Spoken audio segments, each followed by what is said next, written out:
రాష్ట్ర చరిత్రలోనే ఊహించని విజయం అందించిన ప్రజల నమ్మకాన్ని వమ్ము చేయబోమని చంద్రబాబు అన్నారు. ప్రజలు గెలవాలి, రాష్ట్రం నిలబడాలంటూ కూటమి తీసుకున్న నినాదం నిజం చేసి చూపామన్నారు.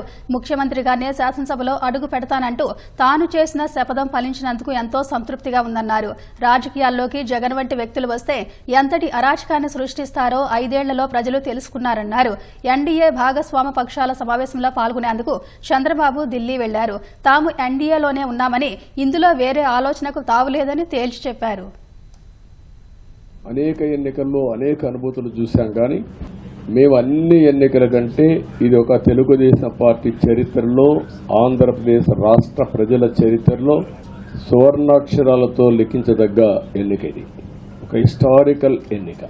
ప్రజలు ఇచ్చిన తీర్పు మీరు చూస్తే అహంకారం, నియంతృత్వం, విచ్చలవిడితనం ఏదంటే అది చేస్తారనుకుంటే ప్రజలు క్షమించే పరిస్థితులు లేరు. అదే ఈరోజు నిరూపించే పరిస్థితికి వచ్చారు.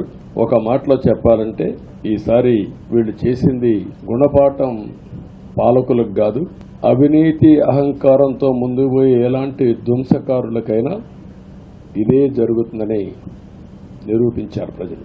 కడాన మనిషిని హింస పెడుతూ నువ్వు ప్రాణంతో బతకాలంటే జై జగన్ అనమంటే జై తెలుగుదేశం, జై చంద్రబాబు అని ప్రాణాలు ఉన్న సందర్భం.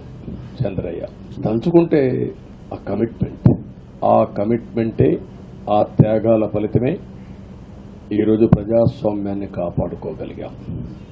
నేను చాలా స్పష్టంగా సూపర్ 6 ఇచ్చాం. అదే మాదిరిగా ప్రజాగళం ఎన్నికల మేనిఫెస్టో ఇచ్చాం. ఇవన్నీ కూడా ప్రజల్లోకి బాగా వెళ్ళాయి. ఒక హోప్ క్రియేట్ అయింది. ఇవన్నిటి ఫలితాలే నిన్న వచ్చాయి.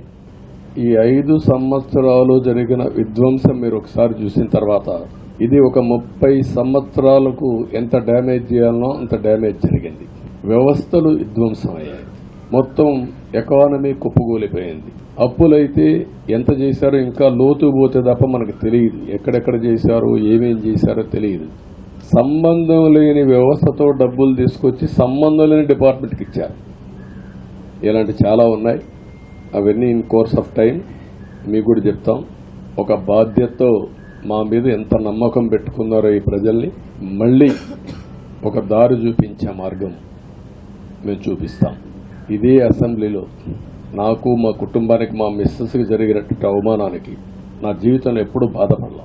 నా మీద బాంబులతో దాడి చేసినప్పుడు కూడా అలాంటి వ్యక్తిని మీరు చూస్తే ఆ సంఘటన చూసిన తర్వాత ఇలాంటి కౌరవ సభలో ఉండడం కరెక్ట్ కాదని అసెంబ్లీలో చెప్పి మళ్లీ క్షేత్రస్థాయిలో గెలిచి అసెంబ్లీని గౌరవ సభ చేసి అసెంబ్లీకి ఎంటర్ అవుతానని చెప్పాను. నేను ఏదైతే ఆ రోజు ఒక ప్రతిజ్ఞ చేశానో దాన్ని నిజం చేయడానికి ప్రజలు సహకరించారు. అలాంటిది జరిగిన తర్వాత ఈరోజు మళ్ళీ ఇదే అసెంబ్లీకి నేను ఏదైతే చెప్పానో అది చేసి వెళ్ళడం అనేది ఒక తృప్తి, ఒక గౌరవం. ఆ గౌరవాన్ని నిలబెట్టిన ప్రజలను కూడా మనస్ఫూర్తిగా అభినందిస్తూ మీ రుణం తీర్చుకుంటాం.